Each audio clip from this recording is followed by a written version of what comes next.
মাননীয় স্পিকার, আমরা যদি বর্তমান শিক্ষা ব্যবস্থা দেখি, আমাদের এন্ট্রান্স ইনস্টিটিউশনগুলোতে বিশেষ করে প্রাথমিক শিক্ষায় আমরা দেখছি যে ভর্তি প্রক্রিয়াতে আমাদের এখন দুইটা পদ্ধতি প্রচলিত ছিল। এডমিশন বাই মেরিট আগে প্রচলিত ছিল, এখন সেটা কনভার্ট হয়েছে এডমিশন বাই লটারির মাধ্যমে এখানে বাচ্চাদেরকে ভর্তি করা হয়। ফলত যেটা হয়েছে, ফিডার ইনস্টিটিউশনগুলোর শিক্ষার মান অনেক কমে গিয়েছে,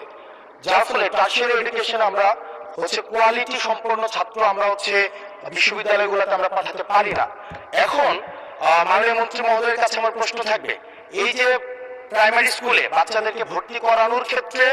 আমরা কি ভর্তি প্রক্রিয়াটা আমরা পরিবর্তন করব কিনা, নাকি এই যে এডমিশন বাই লটারির মাধ্যমে আমরা নিব